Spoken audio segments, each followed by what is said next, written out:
اللہ تعالیٰ کا لاکھ لاکھ شکر ہے کہ جس نے ہمیں مسلمان پیدا کیا. اس نعمت کی بدولت ہمیں بچپن سے یہ معلوم ہوا کہ ہم کہاں سے آئے ہیں اور ہمیں مرنے کے بعد کہاں جانا ہے اور ہماری یہ زندگی کس مقصد کے لیے ہے.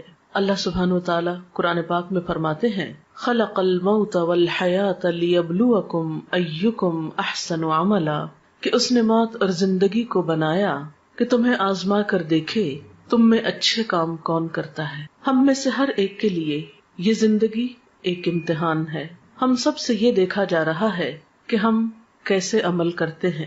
پھر ہماری زندگی کے اختتام پر ہم سب کو موت سے واسطہ پڑنے والا ہے، اور ہم سب یہ بات بھی اچھی طرح جانتے ہیں کہ ہماری زندگی میں وہ دن بھی آنے والا ہے جب ہم سب کو اللہ کے حضور حاضر ہونا ہے. وہاں ہمارے اچھے اور برے اعمال کی جانچ پرکھ ہونی ہے. وہاں ہم سے نعمتوں کے بارے میں سوال کیا جانے والا ہے. لہٰذا ہم میں سے ہر ایک کو ان حقائق کے بارے میں اچھی طرح معلوم ہونا چاہیے.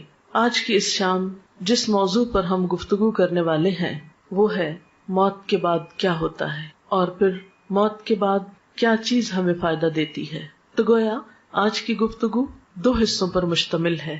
ایک تو بذات خود موت اور اس کے بعد ہونے والے مرحلوں سے متعلق ہے، اور دوسری کہ مرنے کے بعد پھر وہ کون سی چیزیں ہیں جن سے ہم سب کو فائدہ پہنچ سکتا ہے. موت کے بارے میں گفتگو کرنا کوئی بہت خوشگوار بات نہیں، لیکن ہم سب جانتے ہیں کہ یہ ایک بہت بڑی حقیقت ہے جس سے کوئی بھی فرار حاصل کر نہیں سکتا.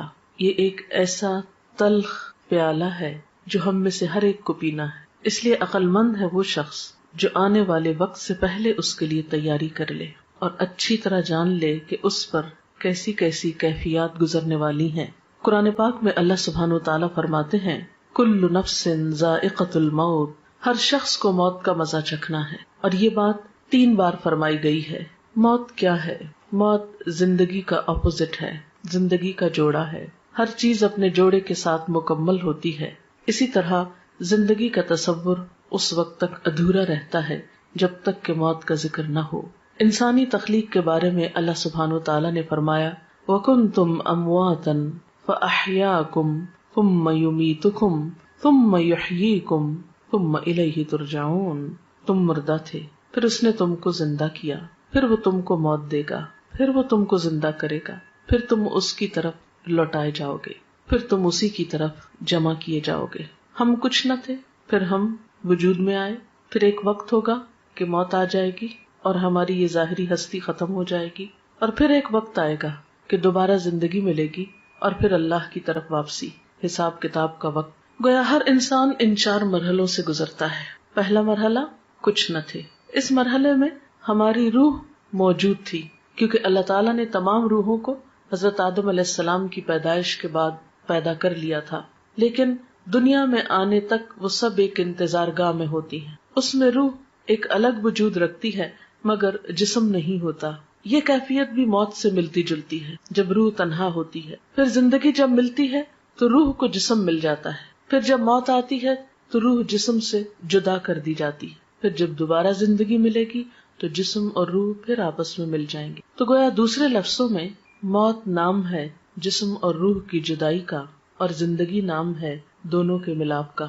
ہم کچھ نہ تھے، ہم وجود میں آئے، ہماری روح کو جسم ملا، اور جب ہماری زندگی پوری ہو جائے گی، ہمیں دیا ہوا وقت مکمل ہو جائے گا، تو پھر ہم میں سے ہر ایک کو موت کی کیفیت سے لازماً دوچار ہونا ہوگا. وہ وقت بہت اداسی کا وقت ہوتا ہے. جدائی کا وقت تو ویسے بھی خاص زندگی میں ہی کسی سے جدائی ہو وہ ایک تکلیف دہ وقت ہوتا ہے. الگ ہونا، بچھڑنا کوئی خوشگوار بات نہیں. عارضی جدائیاں بھی تکلیف دہ ہوتی ہیں، لیکن کچھ جدائیاں پھر مستقل ہو جاتی اور اس کے بعد دوبارہ اس دنیا میں واپسی کا امکان نہیں. پھر انسان اگلے مرحلے طے کرتا ہے. وہ وقت نہ صرف یہ کہ روحانی طور پر ایک اداسی کا، تکلیف کا وقت ہوتا ہے، بلکہ جسمانی طور پر بھی ایک تکلیف دہ وقت ہوتا ہے. موت کے وقت کی ایک سختی ہوتی ہے، روح کے ساتھ جسم بھی اس تکلیف کو محسوس کرتا ہے. انسان کا بال بال دکھتا ہے. وہ وقت ایک بے ہوشی کا سا وقت ہوتا ہے. قرآن پاک میں سورۃ قاف میں اللہ تعالیٰ فرماتے ہیں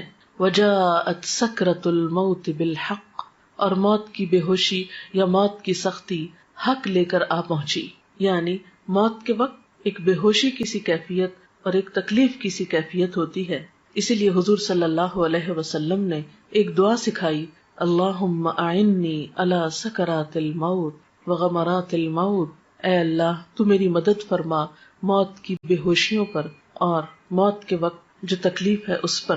اللہ سبحانہ وتعالی یہ بھی فرماتے ہیں، کلا اذا بلغت التراقی وقیل من راق وظن انہ الفراق والتفت الساق بالساق الی ربک یومئذ المساق. سورۃ القیامہ کی ان آیات میں بتایا گیا کہ جب جان حلق تک پہنچ جاتی ہے تو کہا جاتا ہے کہ ہے کوئی جھاڑ پھونک کرنے والا. آدمی یہ سمجھتا ہے کہ اب دنیا سے جدائی کا وقت آ گیا. اس وقت پنڈلی کے ساتھ پنڈلی مل جاتی ہے، یعنی انسان کی انتہائی بے بسی کی کیفیت ہوتی ہے. نہ کوئی علاج کام آتا ہے، نہ کوئی دم درود کام آتا ہے، اور انسان اپنی روح کو خیر بات کہہ دیتا ہے. حضرت جابر رضی اللہ تعالی عنہ کہتے ہیں، رسول اللہ صلی اللہ علیہ وسلم نے فرمایا، موت کی تمنا نہ کرو، لا تمنوا الموت. جان کنی کی تکلیف بڑی شدید ہے، اور یہ نیک بختی کی علامت ہے کہ اللہ کسی بندے کی عمر لمبی کر دے اور اسے توبہ کی توفیق عطا فرما دے. موت کے بعد جسم ہوتے وہ قبر میں ہوتی ہے، اور روح جو ہوتی علیین سجین میں ہوتی ہے. نیک لوگوں کی روح علیین میں ہوتی ہے جو بلند جگہ ہے، اور بدترین لوگوں کی روح سجین میں ہوتی ہے جو قید خانہ ہے، اور وہاں ان کے ساتھ جو بھی معاملہ ہوتا ہے جزا یا سزا کا. لیکن قبر کے اندر یا جسم جہاں پر بھی ہو ایک لنک اس کا برابر رہتا ہے، جس سے جسم بھی تکلیف محسوس کرتا رہتا ہے، خواہ وہ ایک گھڑے کے اندر ہو یا پھیلا ہوا ہو. یہ بالکل ایسے ہی ہے جیسے کروڑوں میل دور سورج ہونے کے باوجود اس کی کرن ہمارے جسم پہ پہنچتی ہے تو ایک کنیکشن ہو جاتا ہے، اور ایک جیسے شعاع آپ کی آنکھ میں اگر ریفلیکٹ ہو کے بھی آتی ہے تو ایک پیئرسنگ افیکٹ ہوتا ہے اس کا. تو اسی طرح قبر میں مردے کو جو عذاب ہوتا ہے یہ قرآن و حدیث سے ثابت ہے. لیکن شہداء کی روحیں جو ہیں وہ جنت میں ہوتی ہیں، ان کو رزق دیا جاتا ہے اور ان کے ساتھ اچھا معاملہ ہوتا ہے. آپ نے فرمایا، شہیدوں کی روحیں سبز پرندوں کی شکل میں قندیلوں میں رہتی ہیں جو عرش الہی کے نیچے لٹکی ہوئی ہیں. جب چاہتی ہیں جنت میں سیر کے لیے چلی جاتی ہیں، اور جب چاہتی ہیں واپس آ کے انہیں قندیلوں میں بیٹھ جاتی. یہ مسلم کی روایت ہے. حضرت عبداللہ بن عباس کہتے ہیں کہ آپ صلی اللہ علیہ وسلم نے فرمایا، شہداء جنت کے دروازے پر بہنے والی خوبصورت نہر کے سبز گنبدوں میں ہیں جہاں انہیں صبح شام ان کا رزق دیا جاتا ہے. اس کے بعد یہ کہ قیامت کا دن آتا ہے اور انسان کا حساب کتاب شروع ہوتا ہے. میں اس کی تفصیلات میں نہیں جاؤں گی. میں اپنے لیکچر کا دوسرا اہم ترین حصہ کہ مردے کے لیے پھر ہمیں کیا کرنا چاہیے وہ تو پہنچ گیا جہاں اس کو پہنچنا تھا. ان احادیث کی روشنی میں اور قرآنی آیات کی روشنی میں زیادہ بڑا فرق جو ہے وہ مسلم اور کافر کا ہے، اور ایک چیز بیچ میں منافق کی بھی آتی اور برے اعمال کی بھی آتی. بہرحال قیامت کے دن انسان کی شکلوں صورتوں کو، اس کے مال کو، پراپرٹی کو، جائیداد کو، اس کی ذہانت اور اس کی ڈگریوں کو، سرٹیفکیٹس کو نہیں دیکھا جائے گا. اس کی نیت دیکھی جائے گی، اس کا اخلاق اور اس کے اعمال اور اس کا کردار دیکھا جائے گا کہ اس نے اللہ تعالیٰ کی پسند کے کتنے کام کیے. مثلاً ایک شخص زبان کھولتا ہے اور غلط باتیں کرتا ہے، جھوٹ بولتا ہے، الزام تراشی کرتا ہے اور ساتھ نماز بھی پڑھتا ہے. ایک شخص شہید ہو رہا ہے اور ساتھ والدین کی نافرمانی وہ کرتا ہے.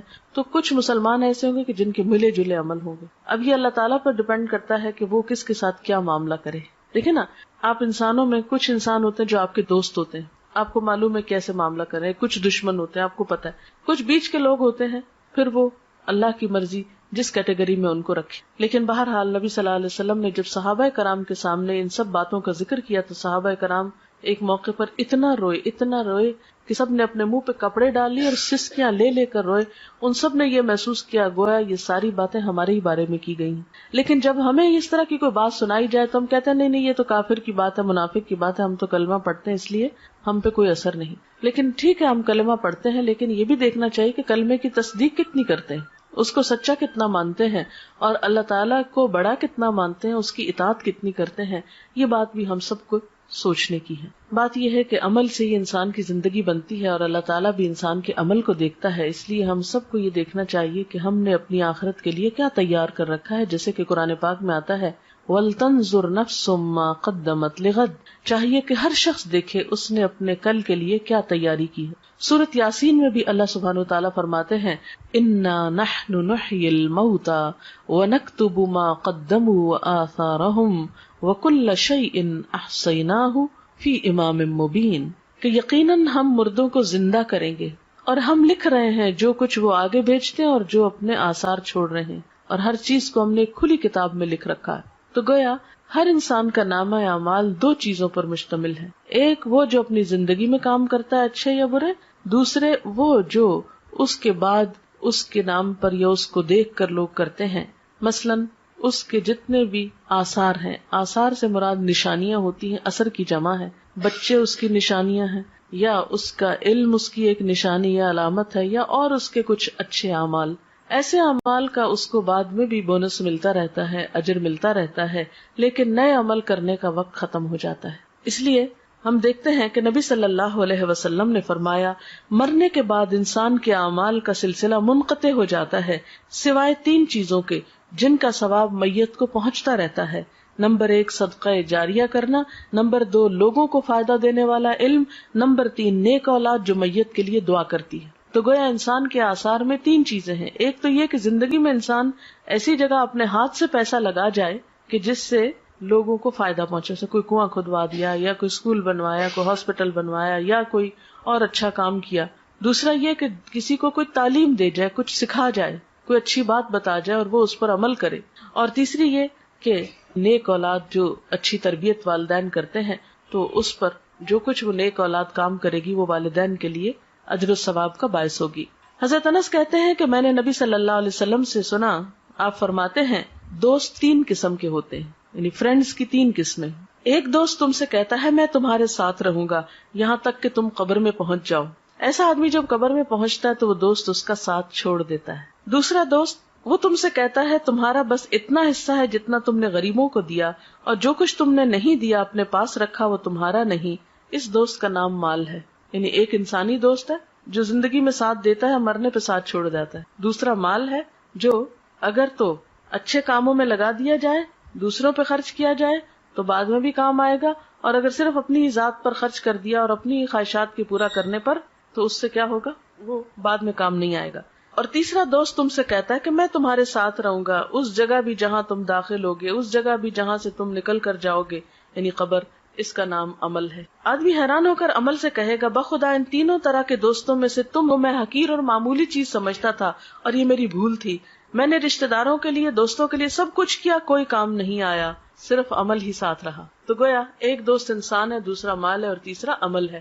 انسان انسانی دوستوں کو بہت اہمیت دیتا ہے، مال کو بھی بہت چاہتا ہے، لیکن کام کرنا پسند نہیں کرتا جبکہ ساتھ اسی کو دینا ہے. حضرت ابو ہریرہ سے روایت ہے نبی صلی اللہ علیہ وسلم نے فرمایا بے شک مومن کے ان کاموں اور نیکیوں میں سے جن کا ثواب اسے مرنے کے بعد بھی پہنچتا رہے گا یہ چیزیں ہیں. یعنی اپنی زندگی میں انسان ایسے کام کر جائے جس کا اجر و ثواب اس کو مرنے کے بعد ملے. تو آپ صلی اللہ علیہ وسلم نے اب وہ کام بتائے. اب یہ حدیث ہم سب کے لیے کہ وہ کون سے کام ہیں جو آج ہم کریں تو ہمیں قبر میں بھی اس کا پروفٹ ملتا رہے گا، اس کا فائدہ ملتا رہے گا، کیونکہ عمل ہی ساتھ جائے گا نا. وہ کون سے ہیں؟ نمبر 1 وہ علم جس کو اس نے سیکھ کر پھیلایا، یعنی خود بھی سیکھا اور دوسروں کو بھی سکھایا یا پھیلایا. نمبر 2 نیک اولاد جو اپنے بعد چھوڑ گیا، کیونکہ وہ بھی جو کچھ کرے گی انسان کی کوشش ہوتی ہے نا اس میں شامل، کیونکہ اولاد کو سکھاتا ہے انسان طالب علموں کی طرح تربیت کرتا ہے، تو جو وہ کرے گا وہ بھی ثواب ملے گا اس. نمبر 3 قرآن مجید جس کا وہ دوسرے کو وارث بنا گیا، یعنی اس کے اپنا تھا جس سے پڑھتا تھا کرتا تھا، پھر وہ کسی کو دے گیا اور کوئی اور اس کو پڑھ رہا ہے. نمبر 4 مسجد جو وہ تعمیر کر گیا. نمبر 5 مسافروں کے ٹھہرنے کے لیے گھر بنا گیا، یہ کوئی ہاسٹل بھی ہو سکتا ہے، کوئی مسافر خانہ سرائے کچھ بھی ہو سکتا ہے.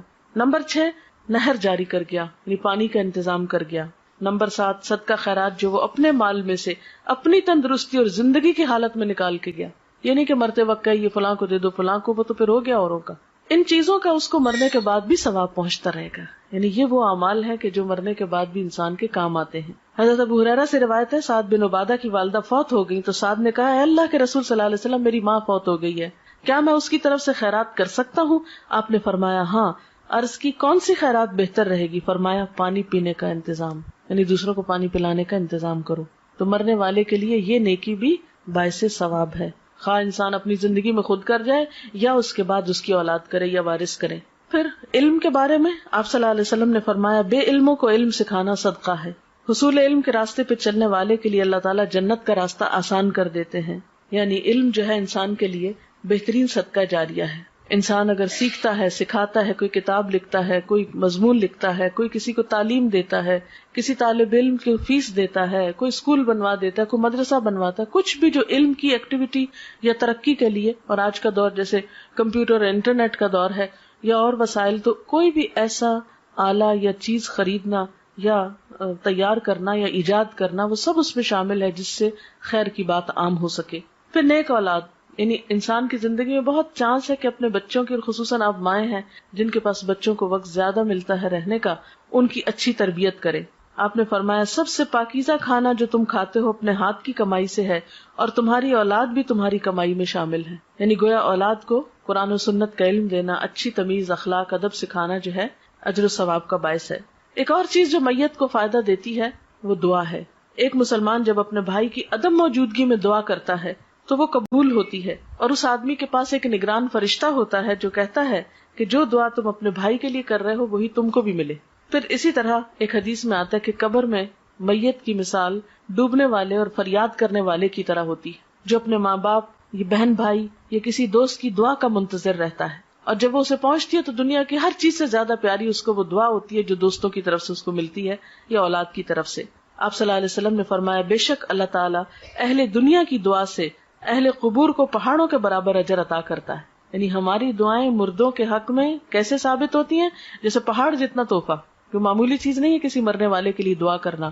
مردوں کے لیے زندوں کی طرف سے بہترین تحفہ ان کے لیے استغفار کرنا، یعنی ان کی بخشش کی دعا کرنا ہے. اور وہ دعا کیا ہے؟ اللہم اغفر لہ وارحمہ وعافہ واعف عنہ واکرم نزلہ ووسع مدخلہ واغسلہ بالماء والثلج والبرد ونقہ من الخطایا کما ينقى الثوب الابيض من الدنس اللہم ابدلہ دارا خیرا من دارہ واہلا خیرا من اہلہ وزوجا خیرا من زوجہ اللہم ادخلہ الجنۃ واعذہ من عذاب القبر ومن عذاب النار. تو یہ مسنون دعا ہے جو آپ صلی اللہ علیہ وسلم مردے کے لیے پڑھتے تھے. ہم سب کو بھی اپنے والدین کے لیے اور دیگر رشتہ داروں کے لیے یا دوستوں کے لیے جو دنیا سے چلے جائیں یہی دعا کرنی چاہیے. ہم سب کے پاس جو وقت ہے، صحت ہے، جوانی ہے، یہ ساری نعمتیں ایسی ہیں کہ جن کے بارے میں ہم سے سوال کیا جائے گا، حساب ہوگا. تو بات یہ ہے کہ ہمیں دو کام کرنے ہیں. ایک تو یہ کہ اپنے لیے ایسے کام کرنے ہیں جو ہمارے مرنے کے بعد ہمارے اپنے لیے صدقہ جاریہ بنے. دوسرے وہ کام ہیں جو ہمیں اپنے عزیز دوستوں، رشتہ داروں، والدین اور دیگر اقرباء کے لیے کرنے ہیں اگر وہ دنیا سے چلے جائیں، کیونکہ وہ اب اپنے لیے خود کچھ نہیں کر سکتے، وہ اب آپ کی دعاؤں کے محتاج ہو گئے. تو سب سے پہلی بہترین چیز جو کرنی ہے آپ کو وہ دعا کرنی. نمبر 2 یہ کہ ان کے لیے صدقہ خیرات کرنا ہے، اور خاص طور پر اگر وہ کوئی قرضہ چھوڑ گئے تو پہلے اس کو ادا کریں، ان کی وراثت تقسیم کرنے میں مدد کریں اہل خاندان کی. تیسری چیز، اگر ان کے روزے چھوٹ گئے ہیں تو اس کو ادا کریں، چاہے خود رکھیں یا اس کا کفارہ دیں. اور چوتھی چیز یہ کہ ان کے لیے صدقہ خیرات کا اہتمام، جیسے کنویں کھدوانے کی شکل میں یا پانی پلانے کی شکل میں یا اور کسی بھی طریقے سے. تو دعا، قرضوں کی ادائیگی، علم کا پھیلانا، یہ تمام چیزیں جو ہیں یہ میت کو فائدہ دیتی ہیں. وآخر دعوانا ان الحمدللہ رب العالمین. اب اگر آپ کے پاس کوئی سوال ہے تو آپ وہ کر سکتے ہیں. میں نے اسی لیے ذرا سا پہلے چھوڑا ہے کہ دعا کا بھی وقت مل جائے، اور اگر کوئی بات آپ کے ذہن میں ہو جو اس لیکچر سے واضح نہیں ہوئی تو اس سے آپ کو فائدہ ہو جائے. شرک کا مطلب ہوتا ہے کسی کو شریک کرنا.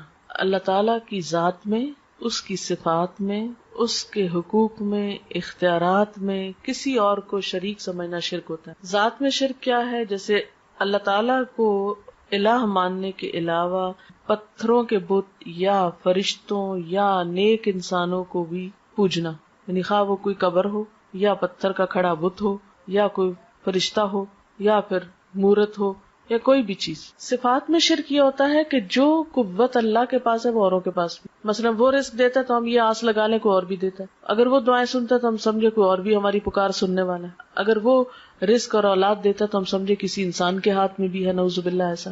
یہ صفات میں شرک ہوتا ہے. کسی کو قسمتوں کا بنانے بگاڑنے والا ماننا نہیں، یہ سب صرف اللہ ہی کرتا ہے. ان یمسسک اللہ بضر فلا کاشف لہ الا، اگر تم کو کوئی نقصان پہنچے تو اس کو دور کرنے والا کوئی نہیں سوائے اللہ کے. اگر یہ سمجھنا کہ ہمارا غم اور مشکل کشائی کوئی اور کر دے گا، یہ شرک. اسی طرح حقوق کے، جیسے عبادت اللہ کی ہونی چاہیے، اگر آپ غیر اللہ کی شروع کر دیں، نماز، روزہ، سجدہ وغیرہ، تو یہ شرک. اختیارات یہ کہ جیسے اختیارات اللہ کے اگر کسی اور میں سمجھے تو یہ بھی شرک. سوال ہے میت کے نام پر کھانا پکا کر کسی کو کھلانا یا مسجد میں بھیجنے سے میت کو فائدہ ہے یا نہیں؟ اگر وہ کسی غریب کو آپ کھلا رہے ہیں، کسی ضرورت مند کو دے رہے ہیں، تو انشاءاللہ فائدہ پہنچے گا، یعنی صدقہ اس کے نام پر آپ کر رہے ہیں، اس کو فائدہ پہنچانے کا۔ لیکن اگر وہ پکا کر خود ہی بیٹھ کے کھا لیتے ہیں، جیسے ہمارے ہاں ہوتا ہے کہ تیسرے دن کل کرتے ہیں اور اس میں اچھے اچھے فروٹ کاٹتے ہیں اور وہ سب آئے ہوئے دوست رشتہ دار کھا پی کے گھروں کو چلے جاتے ہیں، پارٹی کا سما ہوتا ہے، تو یہ تو کوئی صدقے کی قسم نہیں ہے۔ یا پھر یہ کہ ہر جمعرات کو ہم اسی طرح کا کام کرتے ہیں، یا 40 دن گزرنے پر ہم دیگ چڑھاتے ہیں اور سب ایک جیسے دعوت ہو رہی ہے سب کی، آئے بیٹھے کچھ اور کھایا پیا اور چلے گئے، تو صدقہ ہے نا، یعنی کسی غریب کو کھلانا، کسی ضرورت مند کو دینا۔ تو میت کے نام پر اگر آپ صدقہ کرنا چاہتے ہیں تو ضرورت مندوں کو دیں، یتیموں کو دیں، بیواؤں کو دیں، مسکینوں کو دیں، یہ صدقہ ہوگا۔ 13 شعبان کو میت کے حوالے سے کوئی چیز قرآن و سنت سے ثابت نہیں ہے۔ اچھا، اب آپ دیکھیں کہ میت کے لیے مثلاً اگر صدقہ کرنا ہے اور آپ کو غریب مسکین کو بھی آپ نے کھانا کھلا دیا تو اور کیا کریں؟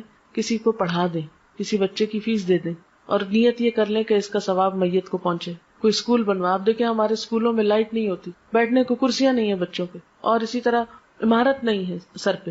پاکستان میں کتنے اسکول ایسے ہیں جن کی چھتیں ہی نہیں ہیں، اوپن میں اسکول ہو رہے ہیں۔ تو یہ علم جو ہے یہ فرض ہے مسلمانوں پر حاصل کرنا، طلب العلم فریضۃ علی کل مسلم۔ اس فرض کی ادائیگی میں اگر آپ کوئی بھی چیز میت کے لیے کرتے ہیں تو اس کا بھی فائدہ ہے۔ اور ابھی تو مردے کی حالت میں نے بتائی ہے کہ یا تو نیک ہوگا اور یا بد ہوگا۔ تو اب اگر ایک شخص سزا میں مبتلا ہے وہاں، تو آپ کا کیا خیال ہے وہ عید کر رہا ہوگا؟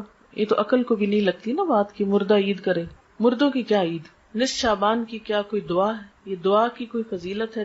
دیکھیں کہ آپ صلی اللہ علیہ وسلم سے کوئی ایسی دعا تو ہمیں نہیں پتہ چلتی قرآن و سنت میں کہ جو آپ نے 15 شعبان کو خاص طور پہ مانگی۔ دیکھیے کہ اسلام میں عبادت کا جو تصور ہے وہ یہ ہے کہ بندہ ہر لمحہ اپنے رب کو یاد کرے، یہ ہے عبادت کی روح۔ یہ نہیں کہ آپ سال بھر بھولے رہیں اور ایک دن بس جلدی سے جا کے ہاتھ لگائیں، یاد کر لیں، پھر آ کے واپس بھول جائیں۔ کرسچنس کے اندر تو یہ ہے کہ سنڈے کے سنڈے آپ جا کے خدا کو یاد کر لیں اور باقی دن جو ہے وہ اپنی مرضی کے گزارے۔ اسلام میں کیا ہے؟ فاذکرونی اذکرکم، مجھے یاد کرو میں تم کو یاد کروں گا۔ نبی صلی اللہ علیہ وسلم کا طریقہ کیا ہوتا تھا؟ کان یذکر اللہ فی کل احیان، آپ اللہ کو ہر لمحہ یاد کیا کرتے تھے۔ الذین یذکرون اللہ قیاما وقعودا وعلی جنوبہم، وہ لوگ جو اللہ کا ذکر کرتے رہتے ہیں کھڑے اور بیٹھے اور لیٹے۔ یہ ہے عبادت کا تصور۔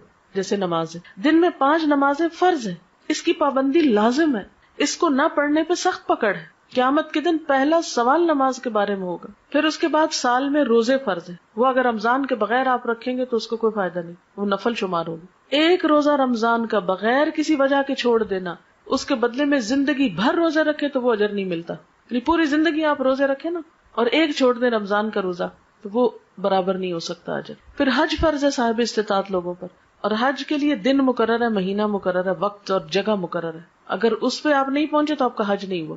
عیدوں کا دن مقرر ہے، زکوٰۃ کے لیے کہ جب آپ کا سال پورا ہو، سال میں کسی بھی وقت جب آپ کا ٹائم پورا آپ دے دیں۔ یہ تو ہے مقرر دن، مقرر وقت، مقرر جگہ، مقرر طریقے۔ باقی کیا ہے؟ ہر وقت اللہ کو یاد کرو، ذکر کرو، توبہ استغفار کرو، تسبیح کرو، صدقہ خیرات کرو، کچھ بھی کرو۔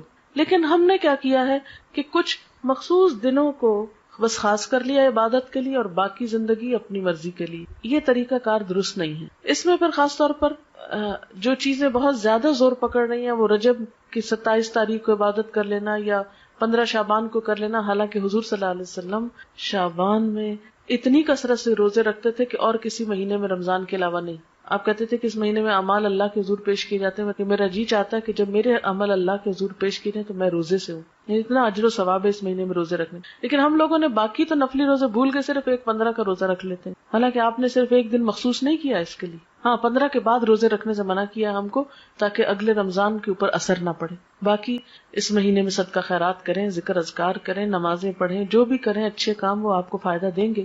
لیکن صرف مخصوص اوقات میں مخصوص طریقے کی مخصوص نماز پڑھ کے فارغ ہو جانا اور پھر فرائض کی بھی پابندی نہ کرنا، یہ بات درست نہیں۔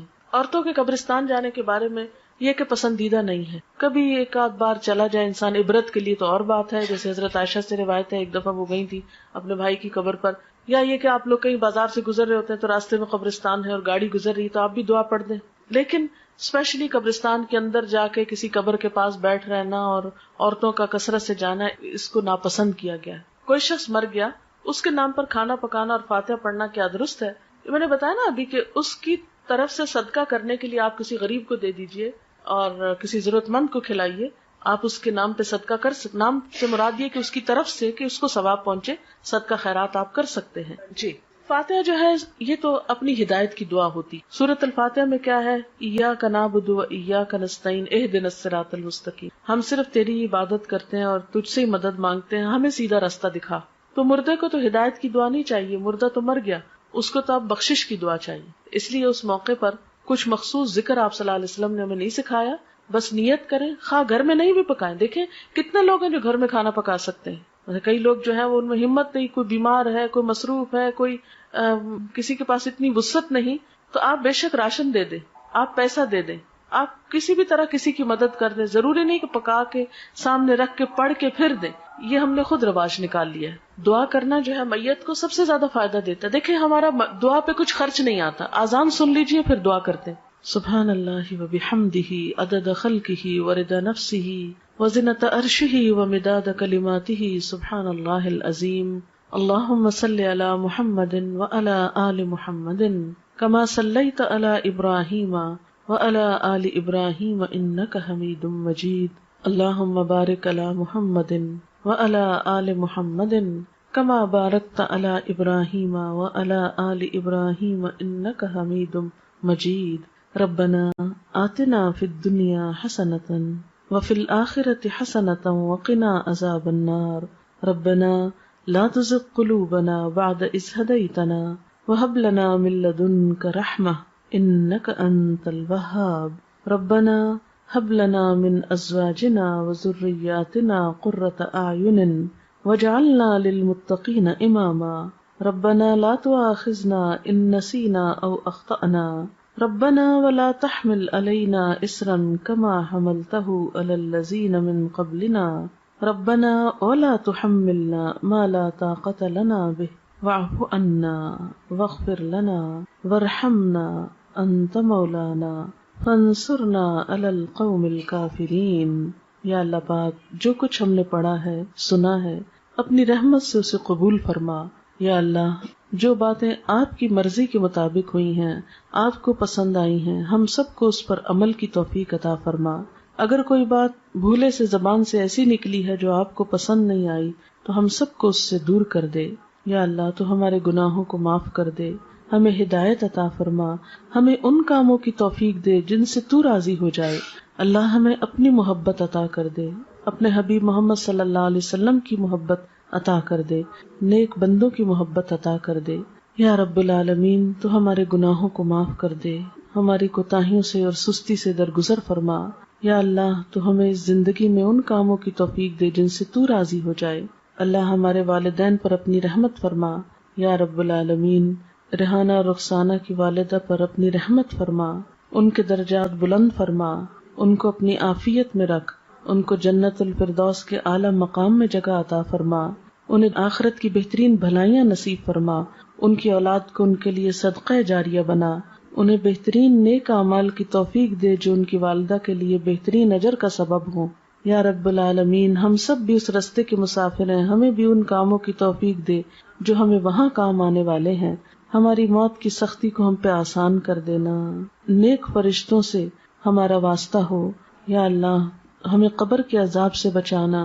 یا اللہ تو ہمارا خاتمہ ایمان پر فرمانا، آخری وقت کلمہ نصیب فرمانا. یا اللہ ہماری اولادوں کو ہماری آنکھوں کی ٹھنڈک بنا، انہیں دنیا اور آخرت میں کامیابی دے. یا اللہ ہمیں نیکی کے کاموں کی توفیق دے، برائیوں سے بچنے کی توفیق عطا کر دے. اپنی ذات پر ہمیں مکمل ایمان اور بھروسہ عطا کر دے. جتنی بہنیں یہاں آئی ہیں سب کا آنا قبول کر، اس گھر پر اپنی خیر و برکت نازل فرما، سب کے دکھ تکلیفیں پریشانیاں دور فرما، ہم سب کو اپنی رحمت سے ڈھانپ لے، ہم سے درگزر فرما. تو ہی ہمارا مولا ہے، ہم سب پر اپنی رحمت فرما. ربنا تقبل منا انك انت السميع العليم وتب علينا انك انت التواب الرحيم. وصلى الله تعالى على خير خلقه محمد وعلى آله واصحابه واهل بيته اجمعين برحمتك يا ارحم الراحمين. الہی آمین. سبحانک اللہم و بحمدک نشہد ان لا الہ الا انت نستغفرک و نتوب الیک۔ رخسانہ، کچھ کیسٹ اور کتاب شاید آپ کو اپنی والدہ کے صدقہ جاریہ کے لیے تقسیم کرنا چاہتی ہیں، اس کے لیے میں آپ کو تھوڑا سا گائیڈ کرنا چاہوں گی کہ جب بھی آپ نماز پڑھیں اور قرآن پاک پڑھیں تو یہ چھوٹی سی دعاؤں کی کتاب ہے، اس کو آپ اپنے پرس میں رکھ لیں، اپنے کہیں بھی قریب رکھ لیں۔ تو ویسے تو اتنی دعائیں زبانی یاد نہیں ہوتی، بھول بھی جاتے ہیں ہم، ترتیب یاد نہیں ہوتی، تو آپ کیا کر سکتے ہیں کہ قرآن پاک کے بعد دعا قبول ہوتی ہے، اس وقت آپ وہ کتاب کھولیں، 5 دعائیں، 10 دعائیں، 20 جتنی آپ میں توفیق ہو ان کو پڑھ لیں، نشانی رکھ لیں، پھر اگلی نماز کے بعد پھر اگلی 5-10 پڑھ لیں، پھر اگلی نماز کے بعد اس طرح کر لیں، یا اگلی تلاوت کے بعد، کیونکہ میرا خود اپنا طریقہ یہی ہے کہ میں جب بھی نماز یا قرآن پڑھتی ہوں تو پھر ان دعاؤں کو آگے آگے چلاتی جاتی ہوں۔